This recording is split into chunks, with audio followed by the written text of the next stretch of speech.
Bridges on Air. Tulay sa himpapawid. Panagsanib na puwersa ng PBS Radyo Pilipinas World Service at Commission on Filipinos Overseas. Magsisilbing tulay sa himpapawid para sa Filipino diaspora. Dala ay balita, impormasyon at serbisyo publiko na mag-uugnay sa pamahalaan at OFWs sa iba't ibang panig ng mundo. Bridges on Air. Tulay sa himpapawid. Tampok din ang mga Pilipino na nagbibigay inspirasyon, kampyon ng kultura, tradisyon at katatagan ng Pilipino sa kapwa Pinoy saan man sa mundo. Bridges on Air.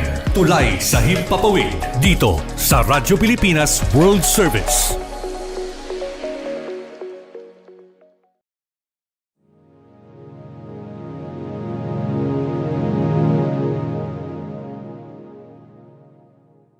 Ang Commission on Filipinos Overseas o CFO ay kinagagalak na itanghal ang Bridges on Air kaakibat ang Radyo Pilipinas World Service. Para sa inyong kaalaman, ang CFO ay ang ahensya ng gobyerno na naatasang siguraduhin ang mga Pilipino saan man sa mundo ay may kaugnayan sa bansang Pilipinas. Nais ng CFO ng ating mga migrante ay kasama natin sa pambansang pag-unlad. Hangad ng CFO ang isang komunidad ng mga kagalang-galang at mahuhusay na Pilipino sa ibayong dagat na makabuluhang nag-aambag sa kapakanan ng bansang kanilang titirahan habang nananatili na matibay ang ugnayang pampolitika, pangkabuhayan at pangkultural sa Pilipinas. Kaya naman po ay nais namin ipakilala ang Bridges on Air, ang programang magbibigay ng boses sa mga Pilipino sa iba't ibang sulok ng mundo upang ibahagi ang kanilang kwento, tagumpay at mga pangarap bilang migrante. Nagpapasalamat po kami sa tulong ng Radyo Pilipinas World Service upang mabigyan ng pagkakataon ating mga kababayan sa ibayong dagat na maging kabalikat natin sa mga usapin at talakayan patungkol sa pabansang kaunlaran. Maraming salamat po. Mabuhay ang migranteng Pilipino. Mabuhay ang bagong Pilipinas.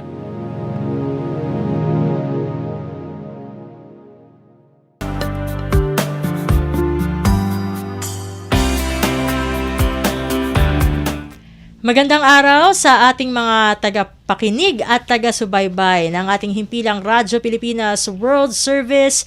Narito na naman tayo sa isa na namang edisyon ng Bridges on Air, isang programang binuo sa kolaborasyon ng Radyo Pilipinas World Service at ng Commission on Filipinos Overseas. Sa ngalan ng ating kasamang si Ray Sampang, ako po ang inyo munang makakasama mula sa Radyo Pilipinas World Service, Steph Vicente po, at syempre kasama po natin si Ares Gutierrez po sa pangalan ng Commission on Filipinos Overseas. Ayun, Sir Ares, so I think pang-apat ko na dito sa Bridges on Air. Twinning pa tayo. Ay, oo nga, red and white. Hindi kami nag-usap niyan. Biglaan lang lahat ng ito. Ayan. So, syempre as always, no, it's an honor na makaupo dito muli, no, sa Bridges on Air kasi ito ay isa sa mga maituturing na flagship radio programs ng Radyo Pilipinas World Service. Kaya, syempre, natutuwa tayo na tayo ay nakakapagsilbi lalong-lalo na sa ating Filipino diaspora na alam naman natin ay malawak yan. No, malawak yan. Ayan. So, kumusta kayo ngayon? Ayan. Ang lawak niya ay parang may 10 million. Parang ganyan na siya kalaki. Kaya nga, I think lagpas, yun, mga around 10 million, ang dami na, no? Kaya, syempre, itong mga overseas Filipinos natin ay bukod sa yung kanilang ambag, no, dun sa kanilang communities, sa kanilang host countries, ay syempre, may ambag din sila, no? Kahit dito mismo sa Pilipinas, as usual, the remittances, no? Kaya, ang laki ng kanilang contribution, no, sa pag-unlad, no, ng ating bansa, no, dahil sa remittances na ito. Pero syempre alam naman natin ang sitwasyon ngayon, no, lalo. Pero more than the remittances, Steph, yung pinopromote niya ng yung pivot ng CFO ay ang mga overseas Filipinos, hindi lang remittances Yes. ang kanilang ambag sa bansa, kundi yung kanilang talento, yung kanilang mga experience sa pwede nilang ibahagi dito sa pagpapaunlad din ng ating bayan. Kasi ang dami din natin mga kababayan na nasa ibang bansa na nagiging kumbaga mga tanyag, no? Hindi lang sa popularity, kundi sila talaga yung trailblazers doon. Ang isang example na pwede ko ibahagi yung sa train, yung Dubai Metro, yung train system ng Dubai. Puro mga galing dito yung mga tao doon. Saka speaking of Dubai, no, I think kung hindi ako nagkakamali, kasi nag-trending yung Dubai chocolate eh. Yung Pilipino kumbaga gumawa talaga, no. So starting the trends nga no, mga pioneers, no. Trendsetter ang Pilipino. Pag binigyan mo ng pagkakataon, talagang arangkada yan. Kaya masasabi talaga natin proud to be Pinoy. Pero tayo gagawin syempre no sa ano ba ang lalamanin ng ating programa para sa edisyong ito ng Bridges on Air. Syempre sa unang portion ng ating programa ay makikibalita tayo sa ating Filipino community correspondent na mahahatid ng ulat sa atin live from Pasay, no? Ayan, mamaya alamin natin kung ano ang balitang 'yan. At sa ikalawang part naman para sa Pinoy Ako segment ay meron tayong makakasama na talagang fully immersed no sa kanyang community work na syempre magandang i-share ito no lalong-lalo na no. Hindi lamang sa mga kabataan na nandito sa Pilipinas no, kundi yung mga kabataan din na kabataang Pilipino na nasa ibang bansa kasi kumbaga itong program nila ito talaga naghahasa ng mga kasama nga dun sa kanilang organization young leaders. Ayan, na very mahalaga sa panahong ito no na kumbaga magkaroon ng sense of leadership ang ating mga kabataan kasi yan ang sabi nga 'di ba, kabataan ang pag-asa ng bayan. So ngayon pa lang ay dapat hasain na. Formation time ngayon eh. Ito yung mga panahon na kasi malapit na umexit yung ibang magagaling na leaders. Kailangan mapalitan ng mas magagaling na leader. Tama. Dapat kumbaga na-exceed no kung ano yung nagawa kasi given na lahat ng knowledge, kung ano man yung mga dapat na i-improve within the communities. At maganda talaga no yung ating mapag-uusapan dun sa Pinoy Ako segment. Pero ngayon ay syempre kasama na natin nasa linya na po ng ating komunikasyon ating CFO, community correspondent na mag-uulat nga po mula sa Pasay, walang iba kundi si Ma'am Patricia Salvador Celestino. Ayan, Ma'am Patricia, welcome po sa Bridges on Air. Maraming salamat po at magandang araw po sa lahat ng mga nakikinig at nanonood Bridges on Air. Ngayon, ibibigay na natin, no? Ibibigay na namin po sa inyo ang spotlight. Ano ba ang kaganapan ngayon mula dyan sa CFO? Maraming salamat po. Kwento ko lang po na currently po tayo ay may ongoing partnership with the Philippine Chamber of Commerce Singapore chapter. So, ang partnership na po na ito ay nag-i-aim po para sinasabi ni Sir Ares kanina na ang role ng CFO ay ma-engage ang Filipino diaspora for national and local development. So, importante po na mag-engage tayo with the Filipino community in Singapore. Siyempre, dito yung mga Filipino entrepreneurs, professionals, business owners. So, yung partnership na po na ito ay nag-aim po mag-promote ng economic empowerment, business and entrepreneurial opportunities para po sa mga, not only for Filipinos in Singapore, but also dito po sa Philippines. So, kung sa mga hindi pa po nakakaalam, ang Philippine Chamber of Commerce Singapore Chapter ay isa pong bagong-bago lamang na business association.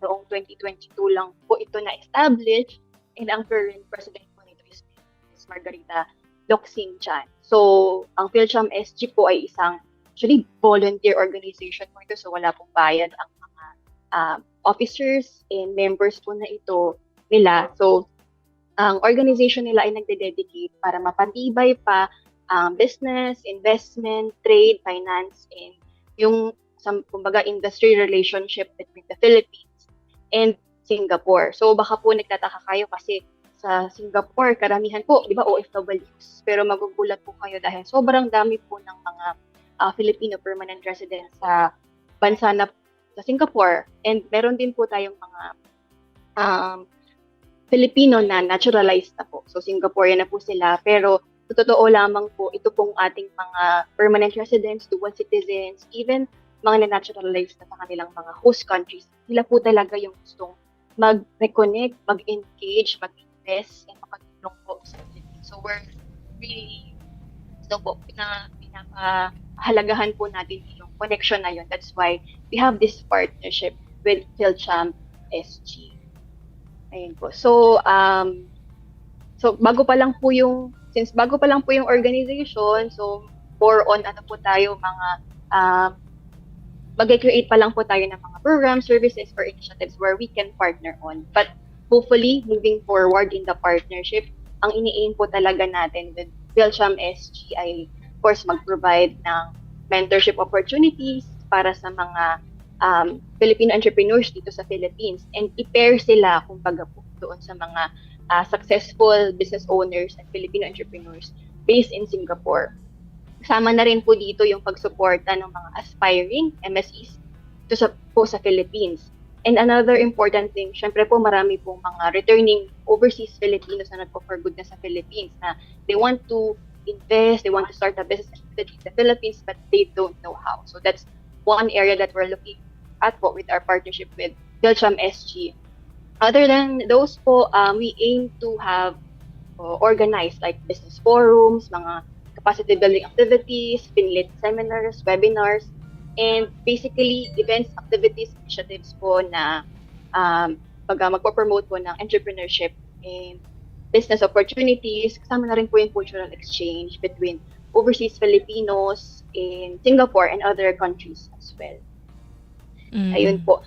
So, ang PhilChamp SG po ay una pa lang po na Filipino organization overseas na for 2026, sila po ang una nating partner. So, we're very excited about the partnership, and we're looking forward po sa mga maaari nating magawa with the organization.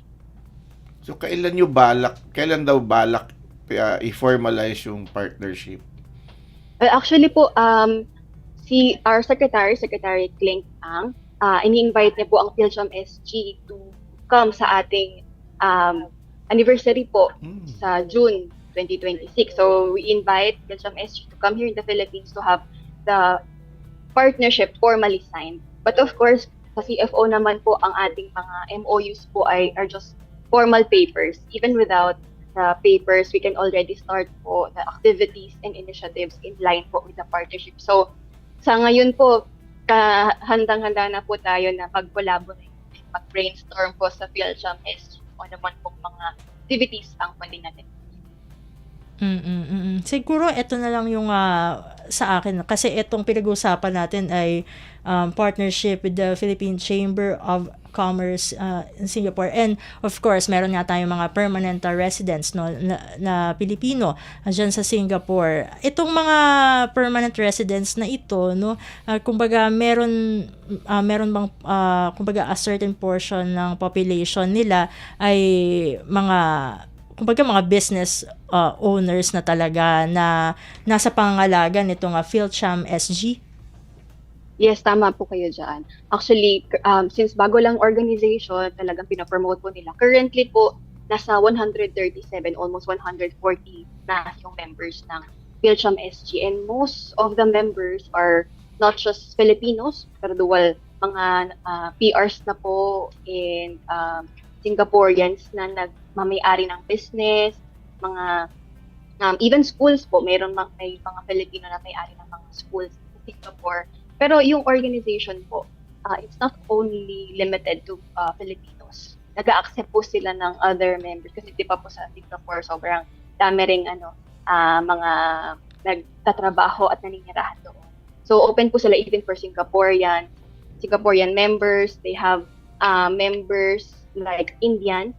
Ito po yung mga interested investors po na papunta ng Pilipinas. Yung mga investments po nila ay nasa Pilipinas. So it's really a young organization, pero sobrang dami na po nila na plano and activities po to really bridge the business, between the Philippines and Singapore.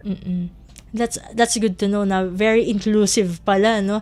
Itong although ang Singapore kasi ay talagang halo-halo, no? Hindi naman parang siguro small portion lang talaga yung masabing dun. Talagang pure. Pure. Actually, wala silang masabing pure. Kasi halo talaga sila, Chinese, Indian, Malay. Yun yung core ng Singapore. Kumbaga, a mix of cultures talaga, no, ang Singapore. So, yan, no, yan ang balitang hinatid sa atin, no, ni Ma'am Patricia. So, Ma'am Patricia, maraming salamat po, no, sa paghahatid ng, kumbaga, this is good news, no, para lalong-lalo na doon sa mga business owners natin dyan na mga kababayan. Ayan, sa uulitin, no, sana sa ibang pagkakataon ay makasama ka namin muli dito sa Bridges on Air. Salamat po. At ayan, ang ating CFO Community Correspondent para sa araw na ito, si Ma'am Patricia Salvador Celestino. At Sir Ares, ayan, papalapit na tayo sa ating ikalawang portion, no, ng programa. Very excited ako para dito dahil usaping young leaders itong Pinoy Ako segment. So, ayan, ang dapat nyong antabayanan, magbabalik ang Bridges on Air makalipas lamang po ang ilang mga paalala. Bridges on Air. Tulay sa Himpapawid. Dito sa Radyo Pilipinas World Service. Mas pinadali na ang government transactions sa tulong ng eGovPH Super App. Pwedeng-pwede mo nang magawa ang lahat ng ito. I-download ang eGov app sa iyong smartphone o tablet mula sa App Store o Google Play Store. Pagkatapos, ilagay ang iyong mobile number at i-authenticate gamit ang one-time PIN o OTP para marehistro ang iyong account. Saka ilagay ang iyong mga pangunahing impormasyon at kumpletuhin ang facial recognition technology para sa verifikasyon ng iyong pagkakakilanlan. Para sa mas mabilis at mas maayos na serbisyong panggobyerno, gamitin na ang eGovPH Super App. Work abroad? Easy money. No visa. Baka naman trafficking yan. Makialam, itimbre mo. Tumawag sa 1343 para humingi ng tulong. Paalala mula sa Interagency Council Against Trafficking. Pinoy Ako! Tampok ang natatanging galing at dedikasyon ng Pinoy na nagbigay karangalan sa inang bayan at nagsilbing inspirasyon at modelo sa kapwa Pinoy saan man sa mundo. Pinoy Ako! Dito sa Radyo Pilipinas World Service.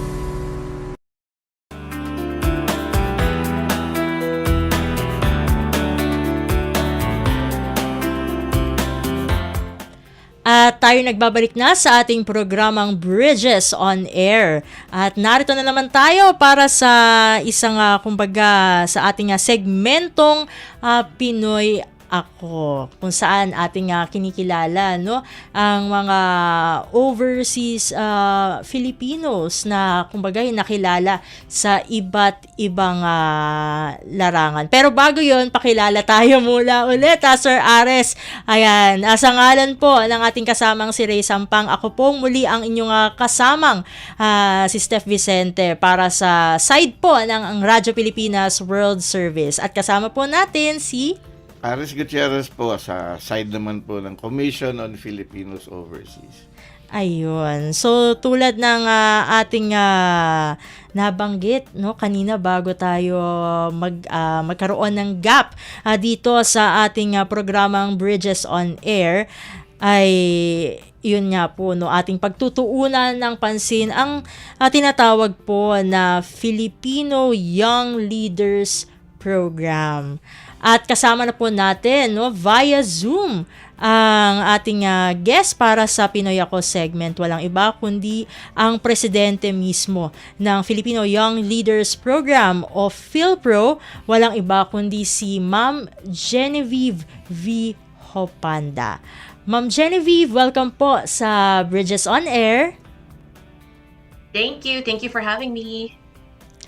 Ayun, Ma'am Genevieve, bago tayo tumungo no mismo dun sa kung ano ba itong PhilPro, syempre gusto muna namin na kayo'y makilala no yung on a personal level po no, kasi nabasa namin dito sa inyong profile na kayo po pala ay fluent no sa Hiligaynon dahil kayo po ay yung mga magulang nyo po ay Ilonggo at Kiniraya. Ayun. Na nag-stay na po kumbaga sa Bay Area. Maaari po ba namin na malaman po muna kung paano po kayo nagsimula before po no ang inyong involvement with PhilPro, para lang po sa kaalaman ng ating mga taga-subaybay. Sure. I do want to say that I'm conversational, am fluent in Hiligaynon. So, maayong aga sa inyo tanan sa mga Ilonggo. Diri ako sa States nagbata, natawo kag nadako, pero gahiligaynon kami sa balay. So, I basically said I'm the first American born, but we spoke Hiligaynon at home. I'm a very proud Ilongga. I was just there celebrating the fiesta of my mother's town of Maasin, Iloilo. Raised culturally traditional, and that's a really big part of my identity and why I'm very passionate about PhilPro, the Filipino Young Leaders Program.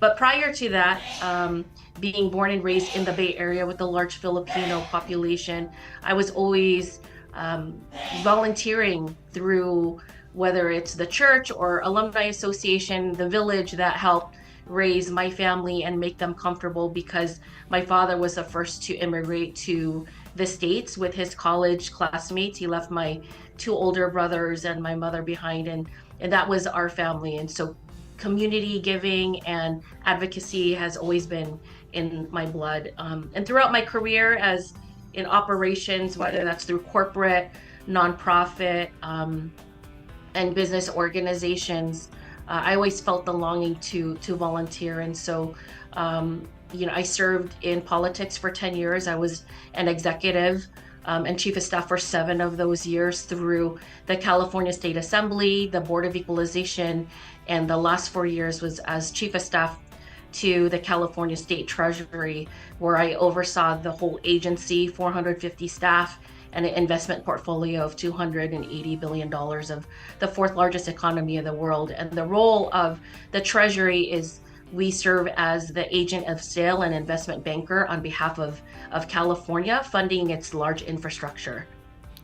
Ma'am, nakita namin sa inyong profile din, yun nga, you were the Chief of Staff of the California State Treasurer's Office. Ma'am, ang sabi dito is that you were the one parang directing how the 280 billion budget of California is being spent. So, napakalaking pondo po ng inyong hinawakan. So, saan po usually ang inyong mga investments dyan sa Treasury ng California? So we basically work on behalf of California. So we work with the Governor's Office, Department of Finance, in terms of strategy where we invest.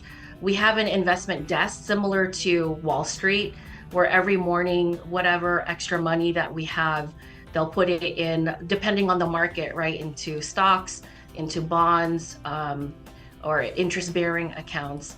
And so the way that the Treasury works is we need to make sure that there's enough money in the checking account to pay bills, and then the controller, the state controller, pays the bills on behalf of California.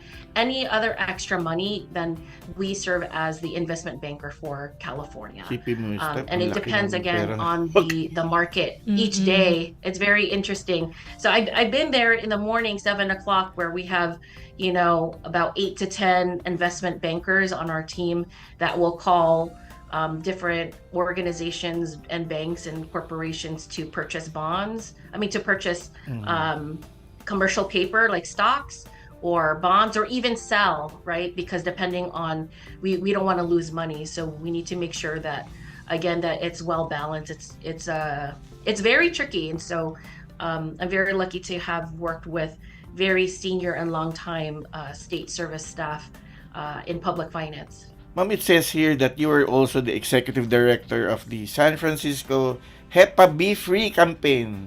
So, ma'am, parang iba naman to, tungkol naman to sa kalusugan. So, ano naman, meron po bang kayong ginagawa din na na similar work for the Filipino-American community? Yes, actually, I applied what I learned with my work with the Filipino community to the Hep B Free campaign.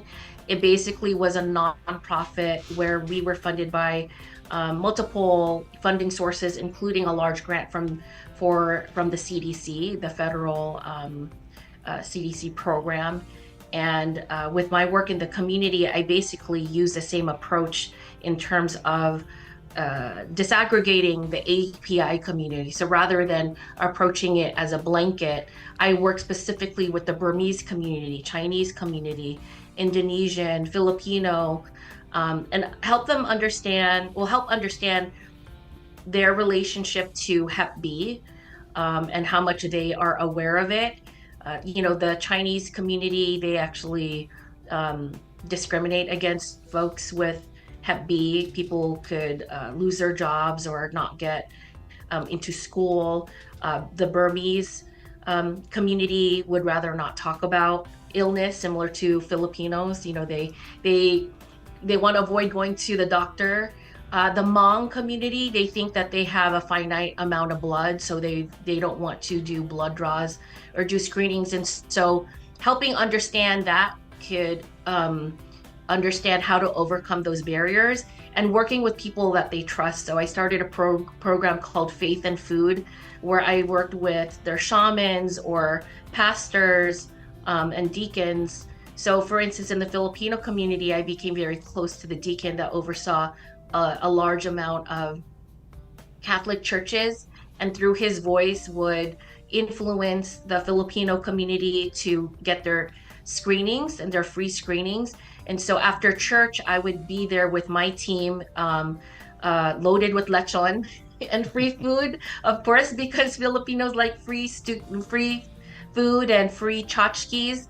And they would line up and get their free their testing. But we also partnered with other clinics to get other screenings, like high blood pressure and maybe eye screening. So that way it's not just one particular issue, it's a wraparound service free of charge to the community. Kaya nga, Steph, no, di ba? Sinasabi yung Pilipino daw ay freedom loving kasi sa kwento ni Ma'am, mahilig sa libre ang Oo nga, Sir Ares. Ito po, no, matanong ko lang po, Ma'am Genevieve, yung nabanggit nyo na faith and food, ito po ba ay part nung, kasi we saw dun sa inyong profile na you have managed the largest hepatitis B initiative funded by the U.S. Centers for Disease Control and Prevention, na nakapag-provide nga po, no, ng 10,000 free screenings to Asian, American, and Pacific Islander o AAPI communities. So ito po ba nga faith and food ay bahagi po ng initiative na ito? So Faith and Food was one of the strategies. The other strategies, because I was a festival director of Pistahan, the largest Filipino festival in the United States, I also used these places that the community would gather to do these screenings, right? To spread awareness, to spread information, and let them know that it is important to do these screenings, because a lot of times hepatitis B is undetected until it's too late. So 1 in 10 Asians have hepatitis B, and by the time they find out, they're already in end stage cancer or cirrhosis. And so we want to make sure that they do the screenings ahead of time, and it's also destigmatizing it, right? Again, going back to the Chinese community, destigmatizing it, so that way it is okay to get screening. It's okay to talk about it and spread the word, so that way people could get treated in advance and where it's treatable before it's too late to be treated. Sanay na sanay si Ma'am Genevieve sa pag-organize ng communities. Tsaka alam niya yung hindi lang Pilipino, Oo. Chinese, Burmese, Indonesian. So, perfect talaga si Ma'am sa community work. And base sa kanyang profile na nasa atin ngayon ay talagang aside from PhilPro ay malawak na talaga yung experience niya when it comes to syempre itong mga initiatives na talagang makakatulong hindi lamang sa mga Pilipino, very inclusive, no, itong mga programang ito. And of course, aside from this yung San Francisco Hep B Free campaign, and also mamaya pag-uusapan na natin yung PhilPro, ay eto meron pang Kaya Filipino Americans for Progress na co-founded, no, ni Ma'am Genevieve. Pwede niyo po bang ibahagi sa amin kung ano po yung kung ano po ito at ano po ang impact na nagagawa ng inyong grupo, no, na itong grupong ito doon sa Filipino diaspora sa US? Sure. You know, in 2007, there was a group of Philams here in the Bay Area that wanted to create a bigger voice for Filipinos and also communities of color when it came to national presidential campaigns. At the time, you know, you sign up for a presidential campaign, you will, if you volunteer, you'll just be put into a random group. You know, we started Filipinos for Obama to basically create a platform for Filipinos, and that became a model for other communities of color, you know, Asians for Obama. If you look now, you know, all of these national campaigns, you have Indian Americans and Vietnamese. That really started from our initiative. We had 14 chapters across the country where we mobilized and organized Filipinos, starting with voter registration and education, because we understood that many Filipinos, especially first to second generation, had voter apathy because of, I think, their experience in the Philippines. Why should I get involved in politics? My vote doesn't count, or it's bought, or it's a hoax. And so we had to educate them that voting matters, and that even little local political campaigns can make a difference. If you have a child and you go to school, the education board is important.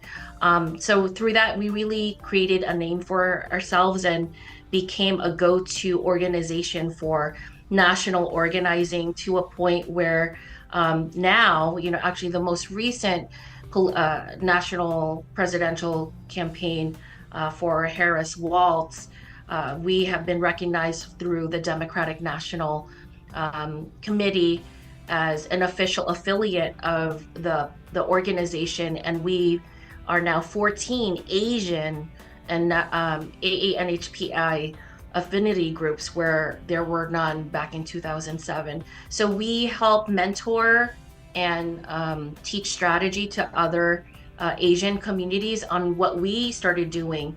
So, you know, recently with the Hmong community and Cambodian community, they're just now reaching out to their elders and how to register to vote and what a ballot looks like and what it means. And those are things that we did, you know, almost 16 years ago. So to be able to be a model and to also what I call community build and power build with other Asian communities around the country says a lot about how, I think, how organized and just the spirit of kapwa and bayanihan that's in our blood as Filipinos, and to apply that to something that benefits the Filipino community. So after the presidential campaign, we focused on a local race for Rob Bonta. At the time, he was running for city council in Alameda, and then 2 years later he ran for assembly in California. He was the first Filipino to win the assembly, and if it was not for our hard work in mobilizing, organizing, we reached out to about 20,000 people, potential voters, through phone and door knocking, and we were able to capture 5,500 of those, and he only won his race by 1,500. So if it wasn't for the Filipino community, he wouldn't have won his assembly race, and now he's the Attorney General of California. Galing. Yun talaga yung ano ni ma'am, yung mga political work na ganyan eh. Pero ma'am, ang question ko lang is, ganyan yung ginagawa nyo for the community sa US. Pero do you also promote active participation in overseas voting for the Yes Filipino po. community? Absolutely. I've always been a promoter of dual citizenship and active participation. I myself am a dual citizen, as well as members of my family. So similar to what I would do around elections here in the US, I'm also reminding my family to make sure you get your ballot, make sure you turn in your ballot. And recently, I would say, I think a year and a half ago, the overseas voters for dual citizens are through online. So I went through a half a day of training at the Philippine consulate in San Francisco, so I could be properly informed to train my family and my network. So we're always encouraging, especially through the Filipino Young Leaders Program, that its members and its alumni and participants, if you qualify to be a dual citizen, to work with the consulate in your area to achieve that, and then also participate as a voter. It's my understanding there's about 1 million overseas OFWs, but the participation in voting is not as high, and so that's one of our goals, that we try to work with our alumni to continue to focus on that. And actually, one of the, I think, legacy projects earlier on was around voter education and civic participation, where they developed actually a part of the website that could be tacked on to various consulate sites to help navigate through dual citizenship and voter registration as a dual citizen. Ang pinaka nakuha ko talagang take away, no, dito sa parteng dun sa involvement po, no, ni Ma'am Genevieve dito sa Kaya Filipino Americans for Progress, ay doon talaga napapakita yung importance ng voter education eh. Lalong-lalo na siguro sa mga kabataan. Saka importante talaga yung makialam din yung ating mga overseas Filipinos sa mga political exercises dito sa atin. Kasi sama-sama tayo dito, whether dito tayo nakabase sa Pilipinas o sa ibang bansa. Kasi yung boto kasi natin kumbaga kahit nag-iisa lang yan, ay maaaring maging malaki ang impact dun sa ating community, 'di ba? At nakasalalay talaga dun sa boto kasi natin yung progress. Kung ano ba yung tatakbuhin ng isang bansa, no? Kasi yun ang reflection na mula dun sa kung sino yung binoto mo. So maganda and very timely, no? Kasi sunod-sunod yung mga elections this year, yung BARM, and then yung sa barangay, yung BSK. Pero sa mga absentee voters, mga overseas absentee voters, sa national elections lang sila. Sa 2028 pa sila. Buboto lang sila ng presidente, vice president, senators, and party list. So ano pa yan? May mahaba-haba pang and I think ongoing pa. Ongoing ang registration. Ayan. Kaya dun sa mga marahil medyo i-plug natin, no? Yung mga nakikinig sa atin ngayon, baka naman kayo ay mag-register sa inyong mga embahada dyan at konsulado para at least, 'di ba? Syempre magkakasama tayo for the progress din ng ating bansa. May registration desk din sa opisina ng Commission on Filipinos Overseas. So kung yung mga kababayan nating medyo naliligaw dyan sa Mall of Asia, baka naman. Baka sa Ayala Mall, sa Manila Bay, Nandiyan, lapit-lapit lang ng CFO. Sa tabi lang ng Phoenix gas station. Yung mga nagbabakasyon siguro, Oo. no, na migrants, no, yung mga Pwede kayo mag-register doon. Actually, sa latest report, ang CFO registration ng mataas. That's good to hear. Ibig sabihin ay talagang may political awareness, no, ang ating mga migranteng Pinoy. And siguro, no, bago talaga natin natunguhin ang pinakapaksa natin, Oo. kasi meron din akong nakita na I think very significant din from the profile ni Ma'am Genevieve. Itong yung West Bay Filipino Multi-Service Center, kung saan ay siya po ay board president, no? So, ano po ang kumbaga ang impact, no, nitong multi-service center sa ating Filipino diaspora? Yeah, so West Bay Filipino Multi-Service Center is based out of San Francisco. It's, I think, almost 55 years old now. And it started as an organization that served new Filipino immigrants to the area, and has evolved based on the current events and what's happening. It serves the most vulnerable families now in the south of Market neighborhood, which is primarily Filipinos, but it's now other Black and brown communities, mostly seniors and children. So one of the programs it does is, because it's a very difficult neighborhood, what they do is they follow the children at their schools. When they get out of school, they'll escort the children through the neighborhood so that way they're safe, to the community center. And then there's an after school program, and this is ages kindergarten all the way into high school. And through their after school program, they also do mentoring and tutoring to help these children who, have these additional stresses because of the environment that they live in, that they get into college. So right now they're busy with, it's spring break here in California, and they're doing a few university tours to encourage the students to apply for college, help them get into college, so that way they could earn a better living and provide for their family. I also want to mention that during the pandemic, during the shutdown, all schools and daycares were shut down. And so West Bay became what we call a hub. You can't bring your child to school if many of these Filipinos work at Walgreens, which is like your Watsons, or at the post office. You can't bring your children to work.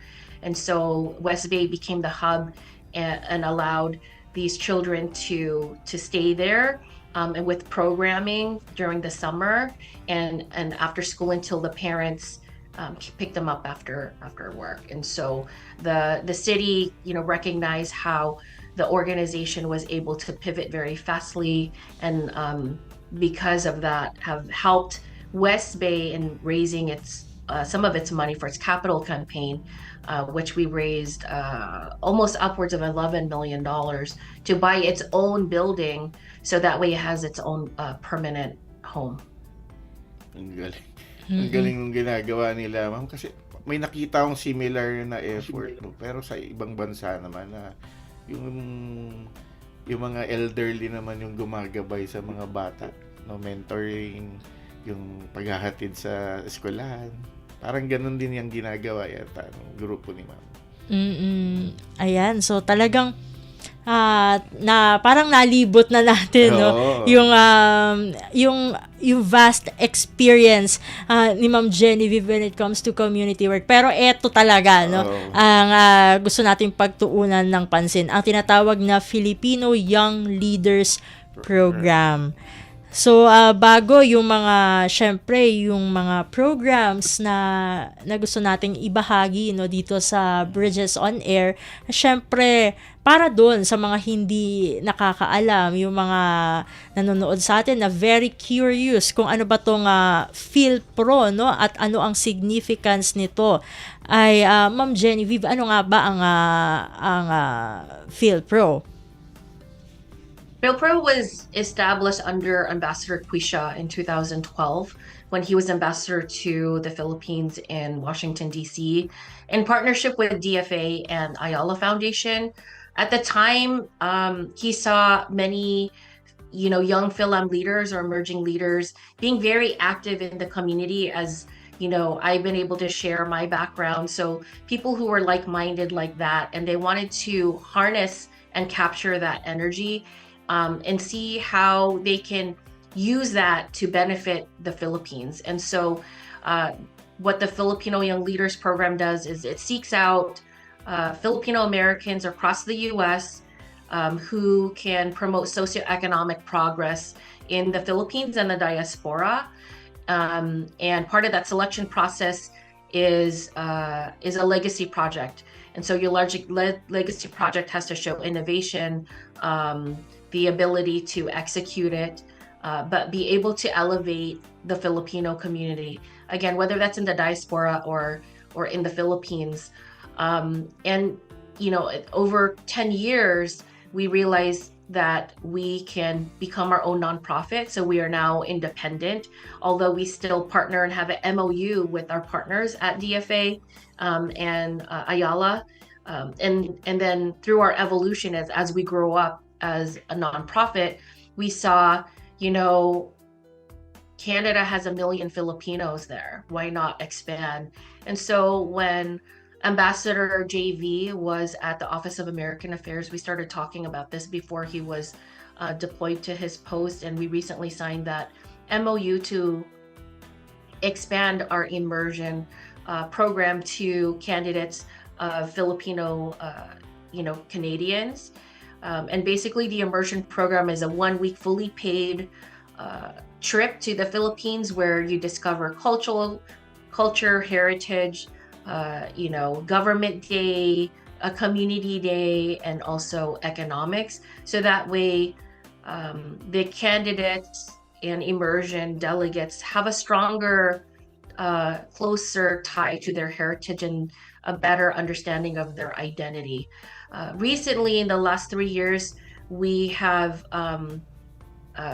brought them to the different provinces. So some of the program is in mostly Metro Manila, but we started taking them to Cebu and then my family hometown Iloilo.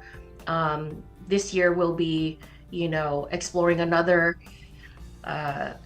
province, because the background and the identity of these delegates, let's say for instance their family is from one of those provinces, it'll help deepen that I think that love and pride for their province and for their lineage, because they got to be on the ground, on the soil, and in the community of where their family were established.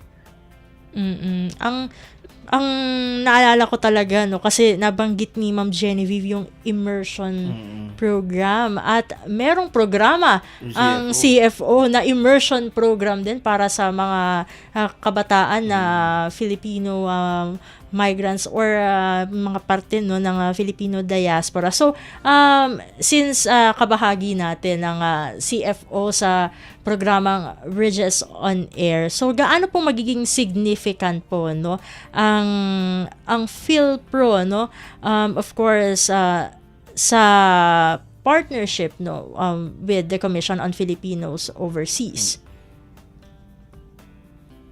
When I was introduced to CFO through Secretary Mark Lim in Washington, D.C., and he thought that would be a good, partnership and spending some time over Zoom and recently in person with Secretary Klink. It just makes a lot of sense, because we have the shared mission of bridging the Filipinos and the diaspora to the Philippines, and the help that and the value that CFO brings to the table is the access to the various resources and agencies. And as we put our programming together, most of our program is already established, but it's always great we only know what we know as an organization, right? And so I'm really excited to partner with CFO to see how we could expand and elevate the already existing program, but also where we could partner with CFO, where they could fill in some of the spaces to navigate on the ground, because we're overseas. But it's great to partner with CFO who has eyes and ears on the ground. What are the current events? How to navigate, Manila through traffic. Yeah. Yes. But also the different relationships with the different agencies, and also corporations, or for-profit organizations or NGOs, as it relates to the delegation that we'll be bringing in November. So we're very much intentional and deliberate in terms of our programming, as it reflects who we choose to bring to the immersion in November. We're about to launch our application process in the next few weeks, and that's typically a few months process, and we announce probably like August or September on who the delegation is, and any kind of the program that we do, we want to make sure that it benefits the delegation and it's tailored to the delegation, so that way it's fruitful and they have the resources to execute their legacy projects, because that's the biggest part, right? Is how do they create impact in the diaspora or in the Philippines through their background and their skills. Matanong ko lamang po, Ma'am Genevieve, kasi kanina nabanggit nyo nga po na nag-expand na ang PhilPro maging sa Canada. So, we could expect na yung delegation po na maipadadala dito sa Pilipinas are, are a mix of Filipino-Americans and Filipino-Canadians. Tama po? Yes, that's correct. And that's our hope, right? So we're just launching it. This is brand new. We've been to Canada 2 times in the last 3 months and have established a strong partnership with other young leader organizations. And so our hope is that they will apply. And so we're crossing fingers that we'll be successful in bringing some Filipino Canadians as well. Alam mo, maganda yung magiging na-foresee kong partnership, kasi meron na existing yung ULEAD. Ang daming positive feedback do sa ULEAD, lalo na nung pre-promote ni Secretary ang yung recent na programa ng ULEAD from Australia. So itong pagpasok ng PhilPro, talagang parang lalong lumakas yung programa ng CFO. At dahil dito sa partnership na ito, no, kasi kanina syempre may mga programs din, no, na siguro ay gustong syempre palakasin pa ng PhilPro through this partnership with CFO. So, Ma'am Genevieve, curious lang po kami, no, kung dun sa part nyo po, no, sa PhilPro, ano po yung mga programs na gusto nyo pong mai-introduce through this partnership with CFO? Well, we have already existing programs. I do want to maybe mention the impact of the immersion program on its delegates and its alumni, where, for example, Ray Villanueva was an architect in Seattle, but through his immersion program was so moved by it that he decided to move to Dumaguete and start a bamboo architecture business there. And now he's ready to expand throughout the country. And so to be able to be that connected to a country that maybe you were not raised in, but have that affinity towards to help and to use the skills that you have to create workforce opportunities for Filipinos there, I think says a lot about the program. So that's one example. Another example is Tayo Help Desk, which started during the pandemic, to help overcome and create, real news around the pandemic, because during social media there was a lot of fake news on COVID-19, how it was spread or how to overcome it, and how to get rid of it, and so what Tayo did is create in language and culturally tailored information to Filipino community, especially the elders, so that way they have the right information and be safe and healthy. And that has turned into a general misinformation, disinformation program and project. So it's not just around public health, it's around everyday things, even like scammers, anti-scamming. So those are some of the things that we promote.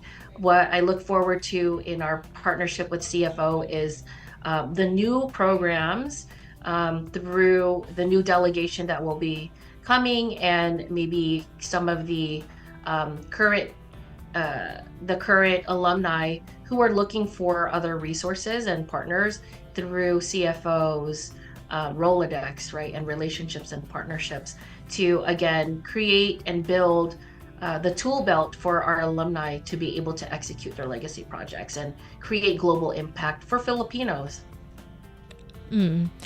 At mukhang nga tayo nasisenyasan na ng ating mga kasama dito sa Gusto man namin pahabain ang ating kwentuhan with Ma'am Genevieve kasi ang lawak ng kanyang experience sa community work, and syempre magandang matuklasan din natin kung ano yung PhilPro. Siguro one of these days baka kung nandito pa si Mama, maimbitahan natin siya dito sa World Service. Pwede. Para at least part 2. At pag natuloy yung delegation from PhilPro, yung kasama sila sa ULID, pwede silang bumisita dito. Kasama na nila sa ikot nila ang Radyo Pilipinas. Pwede. Para live guesting na talaga. Oo. Makita rin nila We na would love ginagawa dito. Siguro, syempre bago natin talagang pakawalan si Ma'am Genevieve, ang inyong final message para sa ating mga taga-subaybay dito sa Bridges on Air. I think my final message is there might be like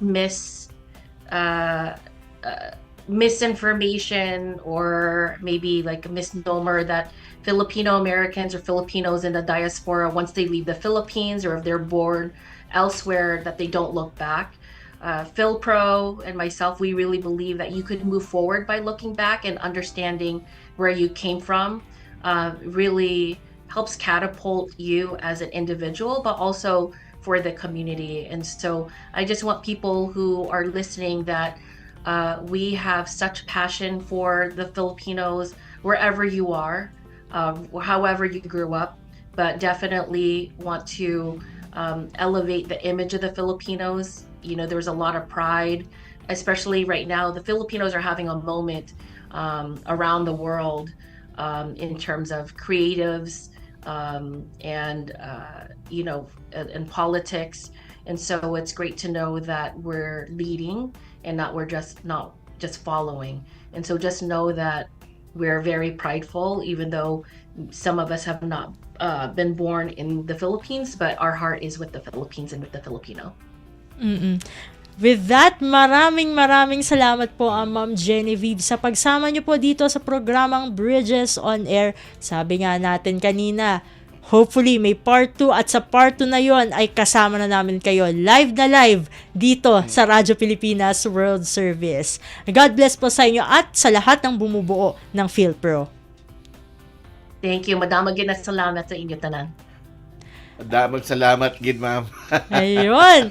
So ating nakasama, ngayon lang, ang presidente ng Filipino Young Leaders Program. Walang iba kundi si Ma'am Genevieve V. Hopanda. Grabe, sa kahit maikli lang, sa maikling sandali, dahil syempre 1 oras lang ang meron tayo dito sa Bridges on Air, ay napakarami nating natutunan when it comes to community work. Maganda yung sinabi ni ma'am sa final message, yung moving forward by looking back. So parang, di ba, yung sino ba yung nagsabi, nang di marunong lumingon sa pinanggalingan? Di makakarating sa paroroonan. So parang ganun yung track na pinapasok ng PhilPro. At yan, sa puntong ito ay tayo tatapusin na natin ang edisyong ito dahil tayo na ano daw, time out na. Ayan, sabi ng ating mga kasama dito sa ating studio. Pero bago tayo talagang magtapos dito sa Bridges on Air, syempre maraming salamat sa ating mga nakasama. Sa Master Control, nandyan si Milo Jonella. Sa ating Warcast, nandyan si Justin Osias.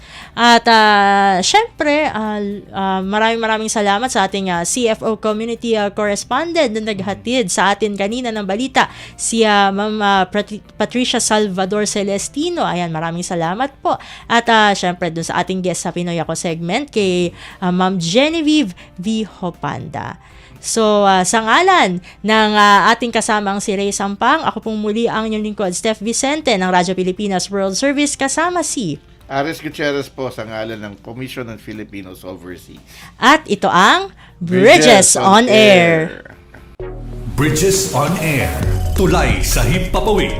Panagsanib na puwersa ng PBS Radyo Pilipinas World Service at Commission on Filipinos Overseas. Magsisilbing tulay sa himpapawid para sa Filipino diaspora. Dala ay balita, impormasyon at serbisyo publiko na mag-uugnay sa pamahalaan at OFWs sa iba't ibang panig ng mundo. Bridges on Air. Tulay sa himpapawid. Tampok din ang mga Pilipino na nagbibigay inspirasyon, kampyon ng kultura, tradisyon at katatagan ng Pilipino sa kapwa Pinoy saan man sa mundo. Bridges on Air. Tulay sa himpapawid. Dito sa Radyo Pilipinas World Service.